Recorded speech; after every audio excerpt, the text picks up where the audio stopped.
Hi there. Last night at the red carpet premiere for White Lotus Season 3, HBO's head of drama division, Francesca Orsi, briefly remarked on upcoming projects in the Game of Thrones franchise. Now, I already made a separate video discussing what she had to say about filming on House of the Dragon Season 3, which she said through pre-production is coming along very nicely. Go check that out if you haven't. But the real core important new information that she shared with us was on HBO's plans for upcoming seasons on A Night of the Seven Kingdoms, the second spin-off, the one that's adapting the Dunk and Egg prequel novellas. And that's important enough that I decided to split it off here as a separate video to give it more focus. Orsi was very positive from what she saw from A Night of the Seven Kingdoms, and reiterated what Martin said in his blog post last week, that the article discusses this, that Martin made his first significant blog post in 4 months to say, I have finally seen all 6 episodes of A Night of the Seven Kingdoms Season 1. It is really good, really faithful. I hope you all love it as much as I do. He saw the last 2 episodes as rough cuts, but still, it's fine. And if you're worried about, it's only 6 episodes, it's based on a novella, not a novel. We think 10 or even 8 episodes is way too many, so it's fine, it fits the source material.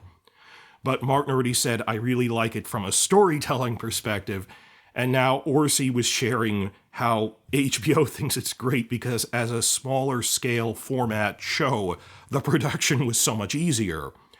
Even though, as she does point out, this is the exception, not the rule, for most of the potential spin-offs they could make, like Targaryen Conquest or Nymeria or something, are all relatively large scale, where this is a character piece with a handful of characters, and Season 1 takes place entirely at one tournament.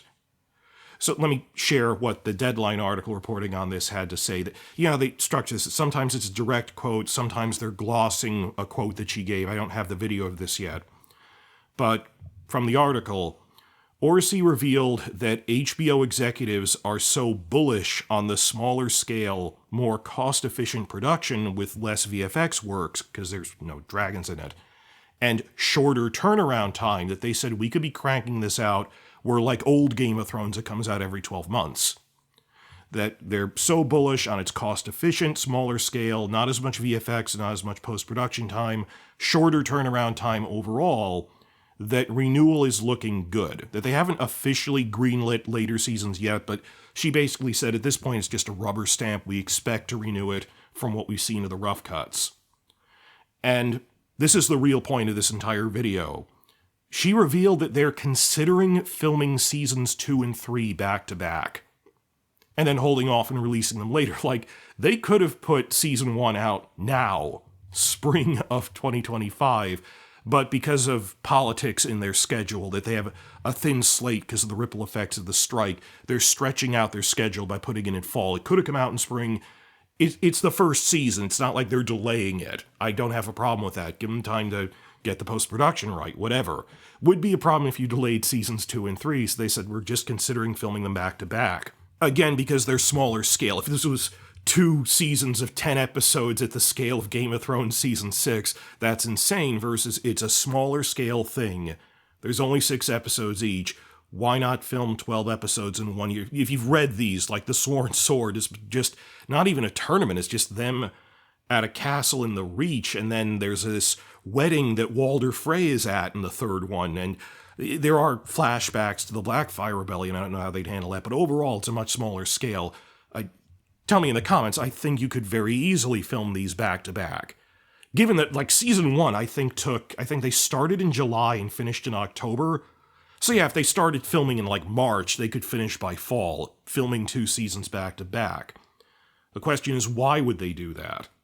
But to turn to her direct quote, Orsi says, "You're going to be so impressed by Peter Claffey and Dexter Saul Ansel as Dunk and Egg, the 2 leads. The sort of brotherhood, the paternal nature between Dunk and this young man," she said. All right, mouth off, you get a clout in the ear. Don't clean my horse, you get a clout in the ear. Be a wise ass, you get a clout in the ear. That's their paternal relationship, but that you're going to fall in love with this. Everyone has said they love it. Martin says, I really like the performance. It's like they walked off the page. And she says, so much so that we're already planning on how do we build this for 3 seasons in total. We're not picking it up officially yet, but it's looking very probable, very good. We're looking at it as a holistic piece, all whole piece, seasons 2 and 3, because there's 3 current novellas. Though she did leave the door open since Martin indicated, I'm going to make more novellas after this. There are 3 print novellas out of a planned 12. And showing on the slide here, as we said, if you're unfamiliar with this, you don't need to track down the novellas. 2016, they were all gathered together in one hardcover anthology, a relatively short, 300-page book. The collection is titled A Night of the Seven Kingdoms.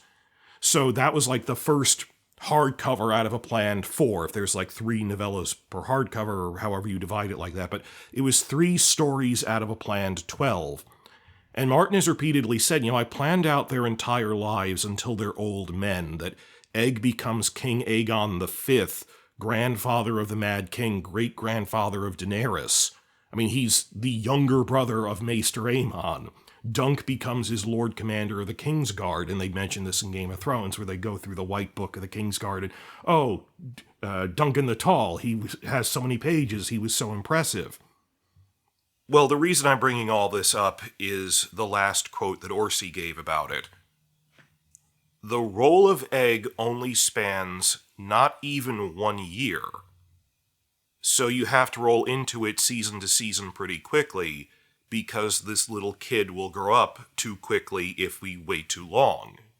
So we're thinking about that in terms of pickups. The role of Egg would theoretically span years, and I think you'd need to recast at a certain point, when he becomes an old man, when he's king himself.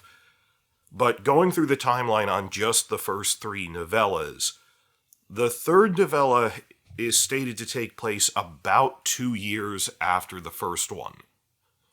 Actually, the 2nd novella, it opens up, it says, it's been 1.5 years since the tournament. In the meantime, we went to Dorne, had an adventure, and a plague hit Westeros. Thankfully, Dorne closed the mountain passes, that's how we survived. We happened to be in Dorne at the time.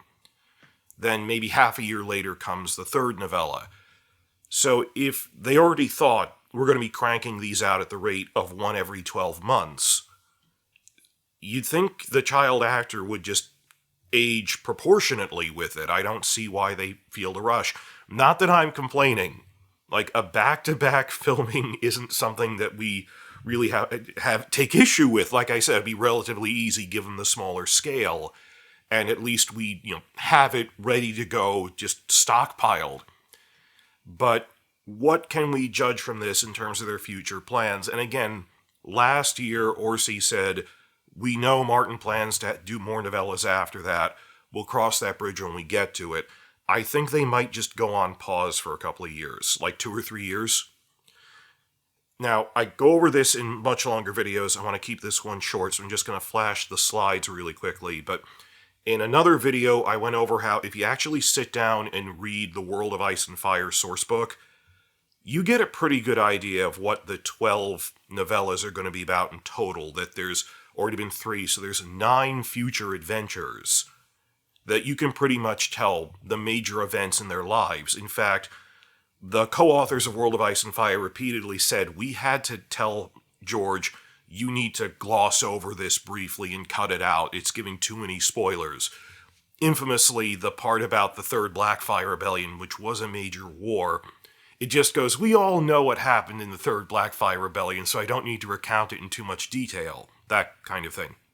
The short version is that the first 7 novellas, from the first one that's actually printed through the 7th one that isn't, you can tell that the 7th one is going to be the Third Blackfire Rebellion. And that from the first one through the 7th one spans about 10 years. At a rate of 1 story every year or 2. And that pretty much matches the filming rate for a TV show.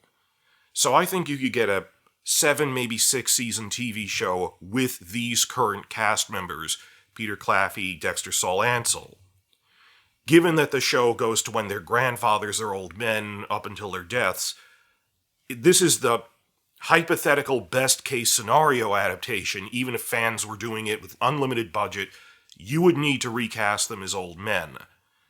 And it's pretty clear that the first 7, there's a story every year or two. Then you can tell between the 7th and 8th one, there's a 12-year time skip in which no major events happen in the in-universe timeline. Because Egg's father, Mykar, becomes king, and they say no one was stupid enough to attack him because he was a strong king, so not much happened. So you can tell that the 8th story would be of the great council that made Egg king upon his father's death, and he becomes King Aegon the 5th. And I have a whole other video about how this overlaps so much with the rise of young Tywin and the Rain Rebellion. Fan wishlisting would make this as an overlapping show. It overlaps in the books really anyway, because young Tywin goes to become a squire at Egg's court. He'd be in the 10th and 11th novellas anyway. So just show that the problems that his grandfather was having with Lady Rain and the War of the Wombs and all that, it overlaps enough. You can make a sequel TV show about the second half of Dunk and Egg's lives. And the format would be entirely different anyway, because starting with the 8th one, it's not Dunk and Egg walking the earth as these two unlikely heroes getting into adventures as a hedge knight and his squire. Starting with the 8th one, it's Egg as king. He's in King's Landing dealing with politics. So, both in terms of timeline-wise, that you need to recast, there's a 12-year time skip, and format-wise, it's a different show. It would have different lead cast members, have to recast everyone. It crosses over with the Lannister backstory. This current TV show, A Knight of the Seven Kingdoms, I don't see as running 12 seasons. Even if Martin handed them 12 finished novellas, I think it would need to run through the 7th one. Complicating matters, well, not complicating, it's good that there's more done than we thought, that Martin has said the 4th and 5th novellas are mostly done. They exist as rough drafts, but he put them on hold because everyone told him to drop what he's doing and write Winds of Winter. That's what he wanted. And I talked about this in a recent video last week because he said the next one is going to be The Village Hero. And he's always said for a couple of years, oh, I'm not sure which one I want to do first, Village Hero or She-Wolves of Winterfell, because they're both pretty done. They just need a little tightening up. As I said in the last video, Village Hero is they go to the Riverlands, apparently get embroiled in the Blackwood-Bracken feud, and more importantly, Egg meets his future wife and queen who he marries for love, Betha Blackwood, which is pretty important. Then, because that's the 4th one, after that, the 5th one will be Dunk and Egg go to Winterfell and meet the Stark near ancestors in the She-Wolves of Winterfell, these 5 rival widow regents grasping for power there. And maybe he's Hodor's grandfather, we don't know. He's a lot like Johnny Appleseed in that respect, because we also think Brienne is... Anyway, point is, I sympathize with Orsi that she says, well, we're trying to get the first 3 done as a unit and then see what happens. And I think they might just go on pause for 2 or 3 years. Martin, I actually think, and I said in other videos, I think he could crank out the 4th and 5th one in like a year after Winds, and people, oh, we'll never finish Winds. If nothing else goes wrong, I think he could finish Winds relatively soon. It's the last book that I'm worried about, but in terms of this. And again, Bolt of Lightning hits him. There's actually a very nearly done rough draft for the 4th and 5th novellas anyway. So consulting with them, I think they could get a 4th and 5th season out of this relatively easily. And I always thought, in my fan wish listing, this should end with Season 7, the climax being the 3rd Blackfire Rebellion. We're not really sure what the 6th novella is. Well, we know what it is, but not... We know, based on the chronology in World of Ice and Fire, it just goes, and in this year, Dunk and Egg got embroiled in the stuff with the rat, the hawk, and the pig. Apparently referring to their heraldry, these are some rebel lords in an intrigue or something. It sounds like something out of Blackadder. But I'm not sure at this point, and this is an embarrassment of riches, of, oh, are we going to get 6 or 7 seasons out of this? I think they can make a 4th and 5th season out of decent source material in rough draft form. And we might go 6 seasons by just doing the rat, the hawk, and the pig in like 1 episode, and then most of season 6 is about the Third Rebellion. Or Martin could crank out a lot of notes. I don't know, the World Book authors said, we told him we have to leave out a lot of stuff. They said, no, his outlines for like the first half of this are actually really full already. So there's like the Third Blackfire Rebellion, there's a lot on the page in Martin's private notes that isn't released to the public yet. So they might go with 6 instead of 7. I don't think they're going to double up every year. When the problem is that they don't have enough content, you don't double up like that. So there is a question of why are they trying to do the first 3 as a unit? And are they rushing it by wanting to film this back-to-back? I don't see that as a problem, though, of just we want to have it in hand. And then go on break for a few years and then maybe do Village Hero and She-Wolves. So this might be spaced out over a decade. Just her whole thing of, well, Egg doesn't age that much. Not in the first 3 novellas, but the Third Blackfire Rebellion is like 10 years after the tourney at Ashford. So, I mean, he'll age eventually. Just from what little we've seen, we've seen like one shot of him in a trailer. But the other stuff where he's done on Instagram with his parents and stuff, Dexter seems nice, and I hope that they'd want to keep him. You know, like people going, oh, we don't know if Daniel Radcliffe is a cute kid now in Harry Potter, the first movie. Maybe by the 5th movie we'll recast him if puberty hits and he turns out ugly. You don't do that, okay?